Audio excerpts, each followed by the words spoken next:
ہر قسم کے شرعی، روحانی اور جسمانی مسائل اور وظائف کے لیے دارالعمل یوٹیوب چینل سبسکرائب کیجیے اور بیل آئیکن بھی پریس کریں تاکہ ہر ویڈیو آپ تک بآسانی پہنچ سکے۔ الحمد للہ رب العالمین خالق السماوات والارضین والصلاة والسلام علی سید الانبیاء والمرسلین وعلى آلہ واصحابہ واتباعہ واہل بیتہ اجمعین، اما بعد فاعوذ باللہ من الشیطان الرجیم، بسم اللہ الرحمن الرحیم۔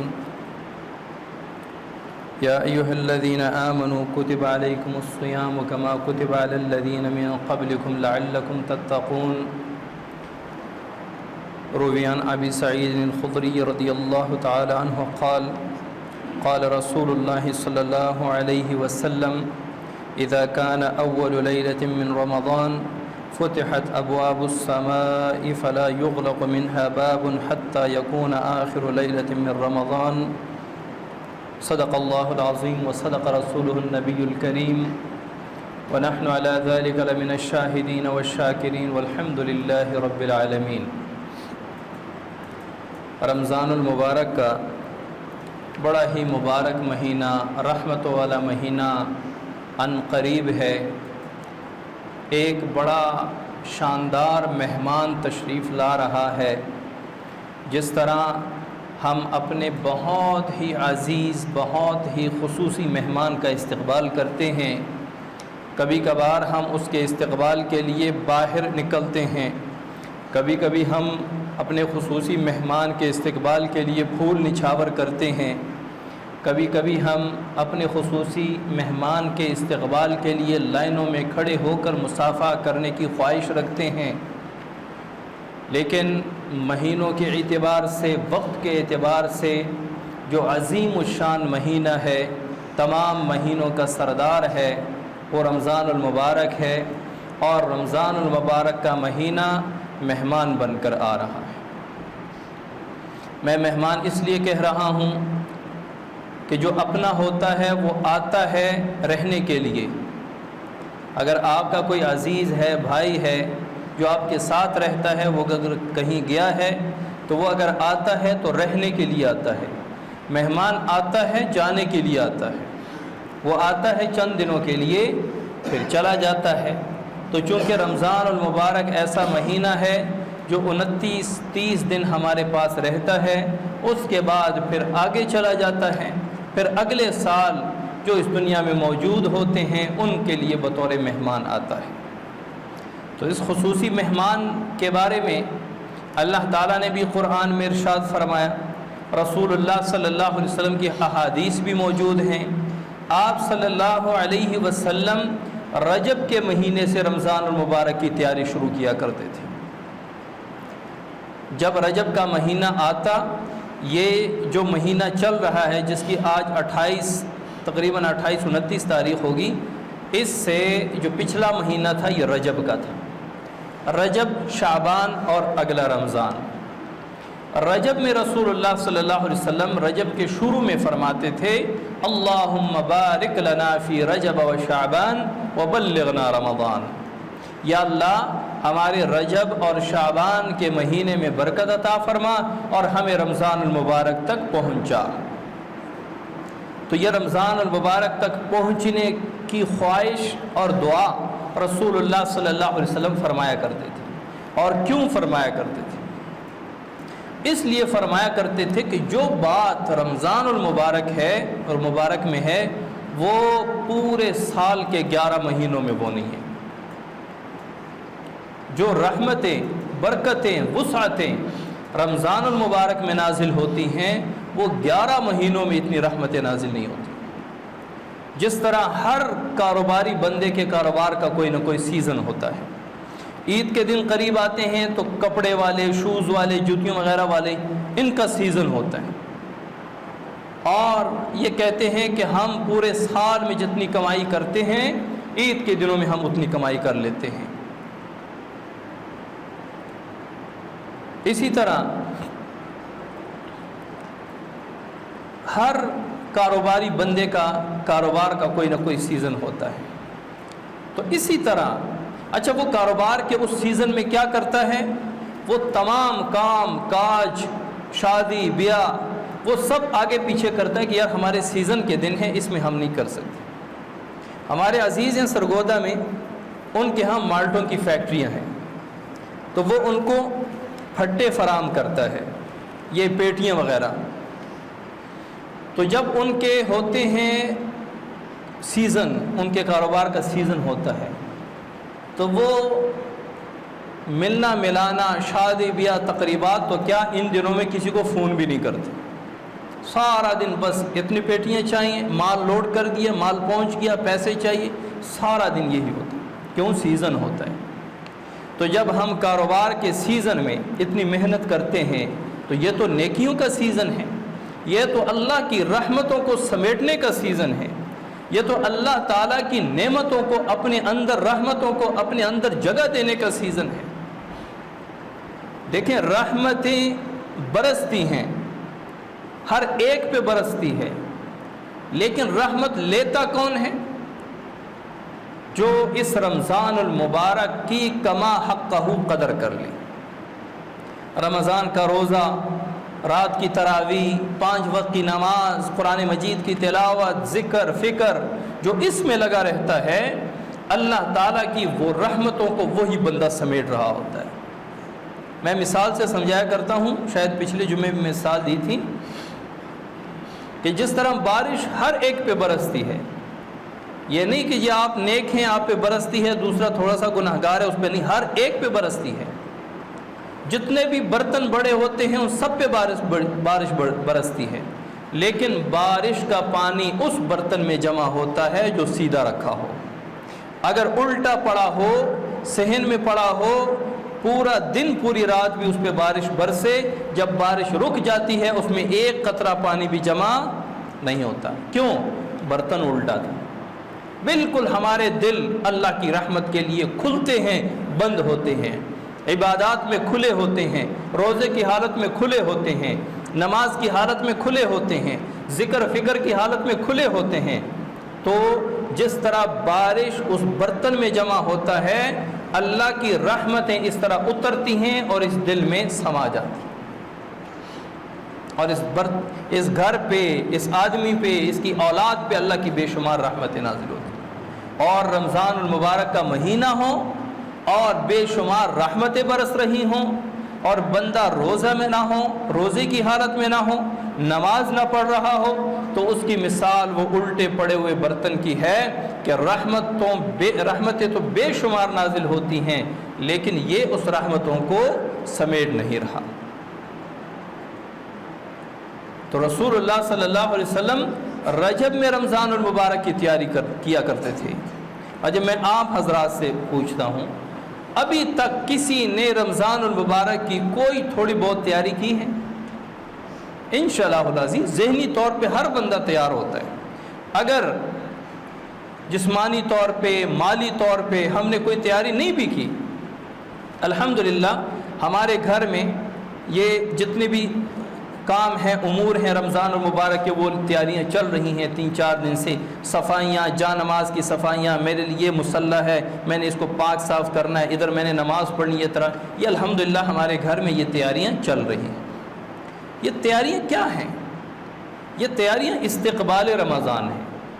یہ ہم رمضان المبارک کا استقبال کر رہے ہیں، ہم رمضان المبارک کو خوش آمدید کہہ رہے ہیں۔ اب رمضان المبارک کو تو یہ نہیں کہہ سکتے خوش آمدید، ویلکم، ہر کل راشے، جی آیا نو، یہ تو نہیں کہہ سکتے۔ رمضان المبارک کو ہم خوش آمدید اس طرح کریں گے کہ ہم اس کے لیے تیاری کریں گے۔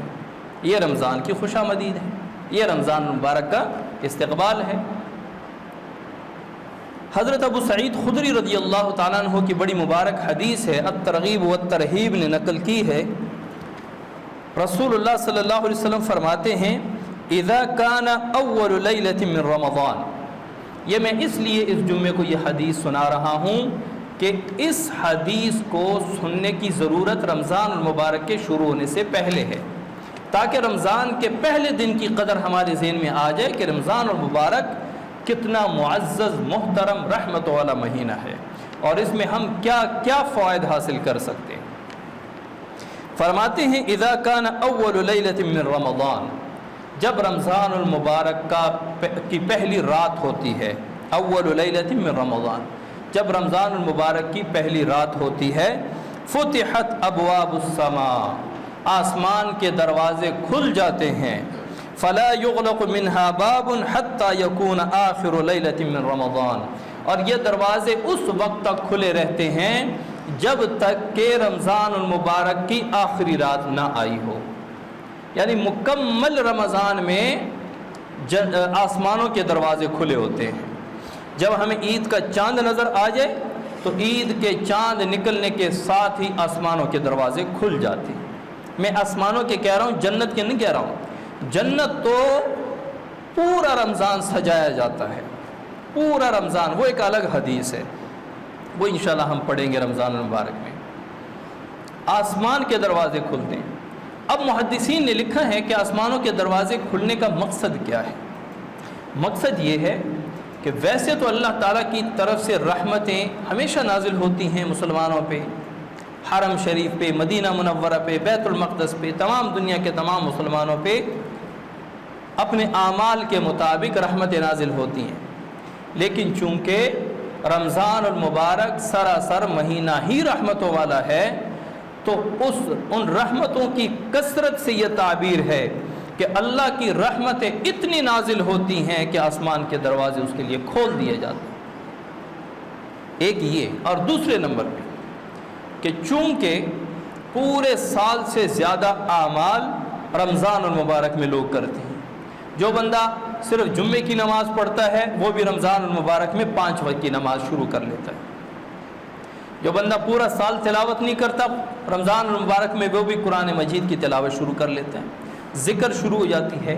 تو عمومی ماحول جو ہے وہ عبادات کا ہوتا ہے، وہ نیک اعمال کا ہوتا ہے، فحاشی اور بدعمالیاں، برے اعمال، گناہ کے جو پورا سال جو چلتا ہے اس تعداد میں اور اس حیثیت میں وہ گناہ رمضان المبارک میں نہیں ہوتے۔ تو چونکہ اعمال کی کثرت ہوتی ہے تو اعمال ہمارے اللہ کے حضور جاتے ہیں، تو اس کے لیے اللہ تعالیٰ نے آسمانوں کے دروازے کھلوا دیے۔ آپ صلی اللہ علیہ وسلم فرماتے ہیں کہ پہلی رات میں آسمان کے دروازے کھلتے ہیں اور آخری رات تک، یعنی آخر رمضان المبارک تک یہ دروازے کھلے رہتے ہیں۔ یہ پہلا انعام ہے رمضان المبارک میں۔ آگے فرماتے ہیں وَلَيْسَ عَبْدٌ مُؤْمِنٌ يُصَلِّي فِي لَيْلَةٍ فِيهَا إِلَّا كَتَبَ اللَّهُ لَهُ 1500 حسنة بِكُلِّ سجدہ۔ اللہ تعالیٰ کی رحمتیں اس حدیث کو پڑھ کے ہمیں سمجھ آتی ہیں کہ کتنی بے شمار ہو جاتی ہیں۔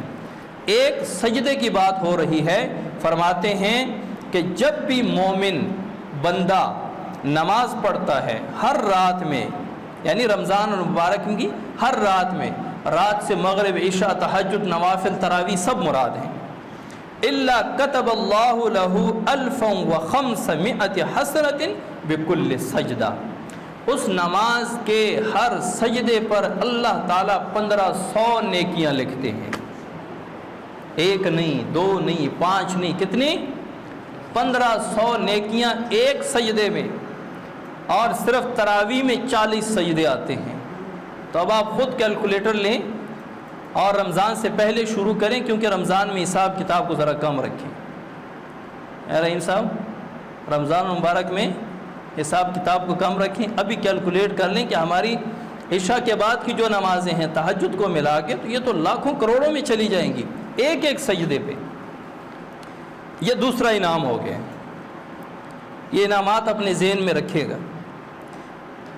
وَبَنَا لَهُ بَيْتًا فِي الْجَنَّةِ، اور اس روزہ دار کے لیے جنت میں ایک گھر تیار ہوتا ہے، مِن یاقوتۃ حمراء، سرخ یاقوت سے۔ یاقوت سب سے قیمتی پتھر ہوتا ہے، اور پھر یاقوت میں سرخ یاقوت بہت قیمتی پتھر ہے۔ سرخ یاقوت سے اس کے لیے گھر بنایا جاتا ہے، لہا 60,000 باب، ایسا گھر جس کے 60,000 دروازے ہیں۔ وہی ہماری عقل، سوچ اور ہمارا معاشرہ اور ہمارا کاروبار وہ چند مرلوں کی اجازت دیتا ہے، 5 مرلے کا مکان، 10 مرلے کا مکان. تو دنیا اور آخرت، دنیا اور جنت کا تو کوئی کمپیریزن ہو ہی نہیں سکتا. ہم ایسا تو نہیں کہہ سکتے کہ جی یہاں پہ ہمیں 1 کنال کا گھر ملا ہے تو جنت میں ہو سکتا ہے ہمیں 2-3 قلعے اور 2-3 کنال کا تو آرام سے مل جائے گا. بھئی یہ حدیث پڑھو، ایک روزہ دار کے لیے جنت میں ایک گھر بنایا جائے گا، اس گھر کے 60,000 دروازے ہوں گے. لِكُلِّ بَابٍ قَصْرٌ مِّن ذَهَبٍ، ہر دروازے کے پیچھے ایک محل ہوگا. یعنی کہ ایک گھر کو 60,000 دروازے جا رہے ہیں. ایسا گھر ہے جس کے ہر دروازے پہ ایک علیحدہ محل ہے. من ذهب، یہ چاندی کا ہے، سونے کا ہے. موشح بیاقوتۃ حمراء، سونے کا ہے اور اس میں سرخ یاقوت جڑے ہوئے ہیں. یہ کون فرما رہے ہیں؟ رسول اللہ صلی اللہ علیہ وسلم. ایک لفظ سچا، یقینی، شک بھی ایمان سے بندے کو خارج کر دیتا ہے. تو اس کو ایک روزہ دار کو یہ گھر مل رہا ہے. ایک گھر، اس کے 60,000 دروازے، ہر دروازے پہ ایک محل، اور یہ گھر جو ہے یہ سونے کا ہے اور یہ سرخ یاقوت سے جڑا ہوا ہے. یہ کس کے لیے ہے؟ روزہ دار کے لیے. ایک اس سے بھی میں اگلی حدیث سناتا ہوں. رسول اللہ صلی اللہ علیہ وسلم فرماتے ہیں کہ قیامت کے دن سب سے آخری جہنمی، یعنی مسلمان کے بارے میں تو یہ ہے کہ اگر اس سے خدا نخواستہ گناہ ہو چکے ہوں، اگر اللہ تعالیٰ نے بے حساب بخشے جانے والوں میں ان 70,000 میں کسی کو شامل کر لیا تو وہ اللہ کی رحمت.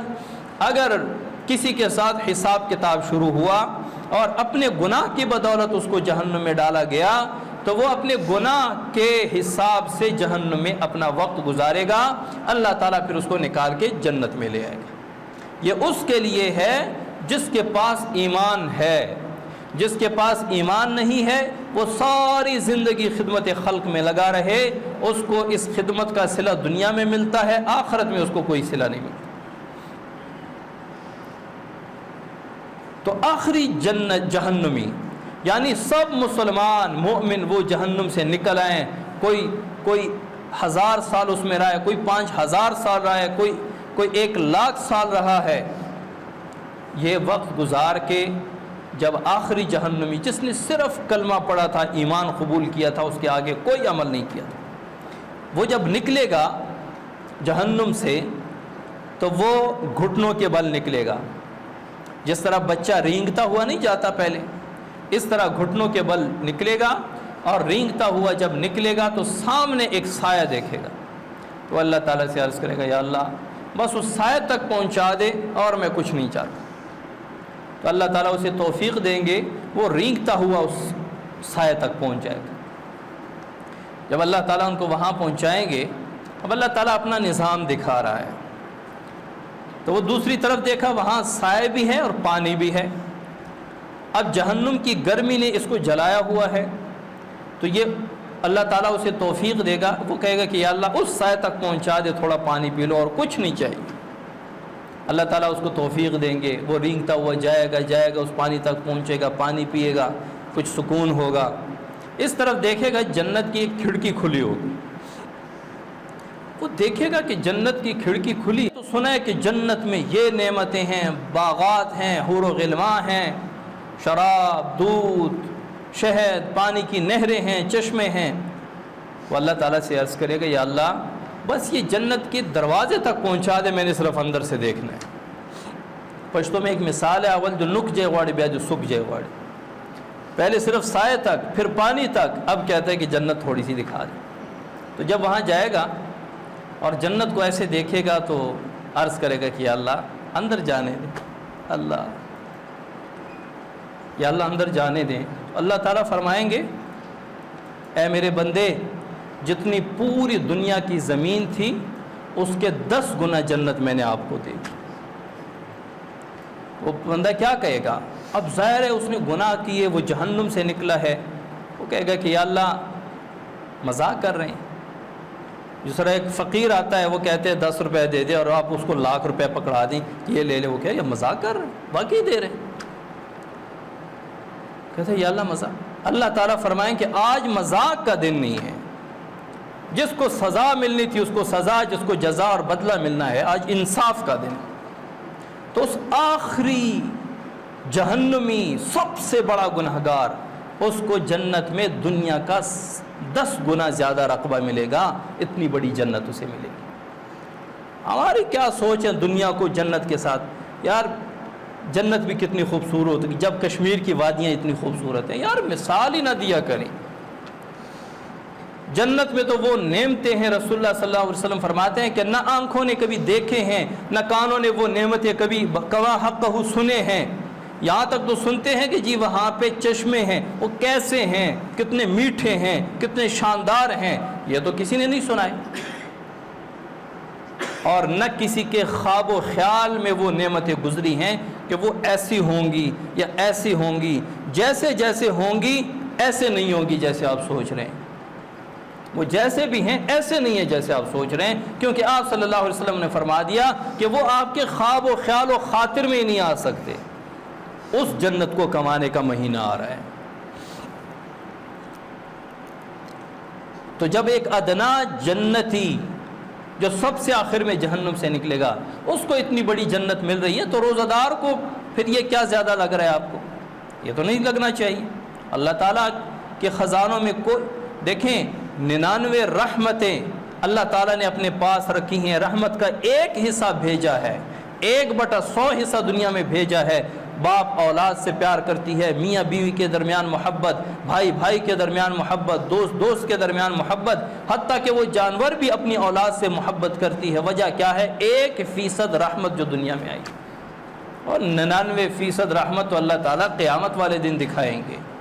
کہاں 99%، کہاں 1%، اس سے اندازہ لگا رہے ہیں۔ اچھا چوتھا انعام کیا ملے گا؟ فَإِذَا صَامَ أَوَّلَ يَوْمٍ مِّن رَمَضَانَ غُفِرَ لَهُ مَا تَقَدَّمَ مِن ذَنبِهِ إِلَى مِثْلِ ذَلِكَ الْيَوْمِ مِن شَهْرِ رَمَضَانَ۔ پہلا روزہ جب رکھتا ہے مسلمان، پچھلے رمضان کے پہلے روزے سے اس رمضان کے پہلے روزے تک تمام گناہ معاف ہو جاتے،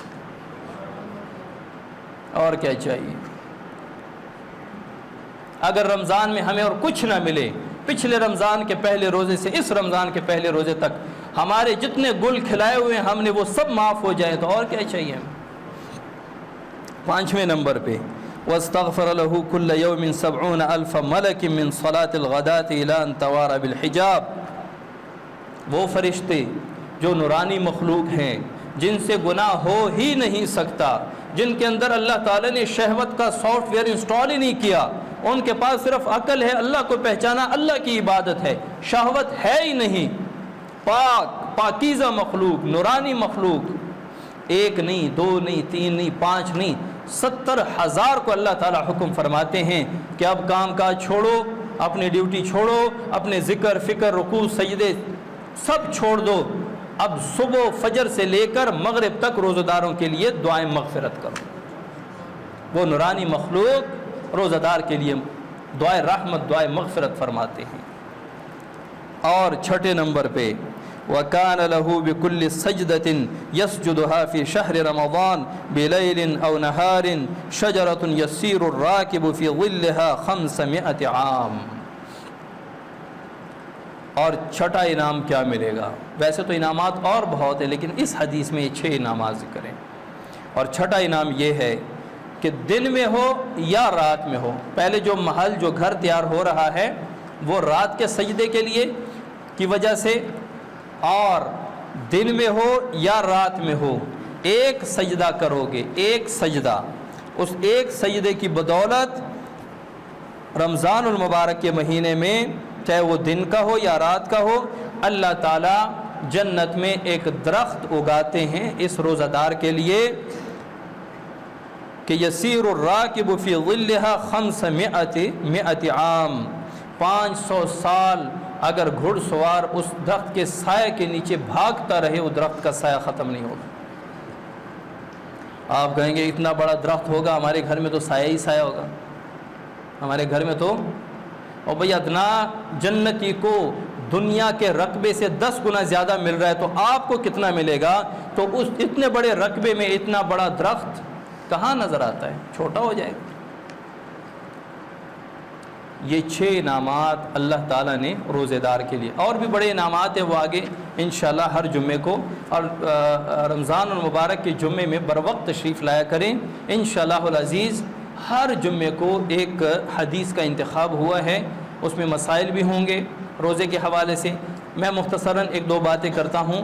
روزہ ہر اس مسلمان عاقل بالغ پر فرض ہے، چاہے وہ مرد ہے یا عورت، جو صحیح ہو، اتنا بیمار نہ ہو کہ روزہ رکھ سکے، اور عورت ہو تو ماہواری یا حیض نفاس وغیرہ نہ ہو، اور مسافر نہ ہو۔ مریض اور مسافر کے لیے بھی چھوٹ ہے، ماہواری والی عورت کے لیے، اور جس کا بچہ پیدا ہو جائے اس کے بعد جو نفاس ہوتا ہے ان کے لیے چھوٹ ہے، لیکن ان سب نے یہ روزہ کی دوبارہ روزے کو لوٹانا ہے۔ نماز کی طرح نہیں ہے کہ ماہواری والی عورت نماز نہیں پڑھے گی تو بعد میں لوٹانا بھی اس پہ نہیں ہے، قضا بھی نہیں ہے، لیکن روزے کی قضا ہر ایک پہ ہے، روزے کی قضا ہے۔ دوسرے نمبر پہ بچے 15 سال کے ہو جاتے ہیں، والدین کو چھوٹے چھوٹے لگتے ہیں، کہتے نہیں اب آپ کی عمر نہیں ہے، صحت نہیں ہے، آپ اسکول جاتے ہیں، آپ مدرسے جاتے ہیں۔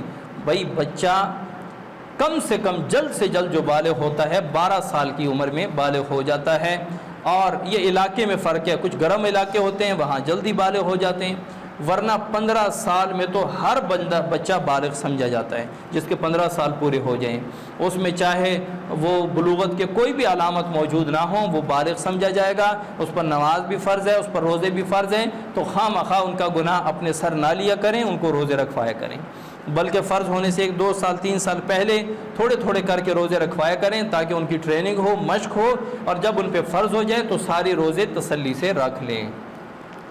مسافر کے لیے یہ ہے کہ اگر وہ آج کل تو اسفار بھی وہ اسفار نہیں ہے کہ گرمی میں دھوپ میں گھوڑے پہ اونٹ پہ، یا آج کل تو AC گاڑیوں میں سفر ہوتے ہیں، تو اگر سفر ہے تو اس کے شرعی سفر یعنی 77 کلومیٹر یا اس سے زیادہ کا ہے تو روزہ آپ نہ رکھیں، شریعت کی طرف سے اجازت ہے، لیکن بعد میں لوٹانا پڑے گا، لیکن اگر رکھ لیں تو یہ اس کے لیے بہتر ہے، کیونکہ رمضان میں جو روزے کا ثواب ہے بعد میں پوری زندگی رکھے گا وہ ثواب نہیں ملے گا۔ مگر اس کے بعد انشاءاللہ مسائل چلیں گے، حدیث بھی چلیں گے۔ رمضان المبارک میں کوشش کیا کریں کہ بر وقت تشریف لایا کریں، وما علینا الا البلاغ۔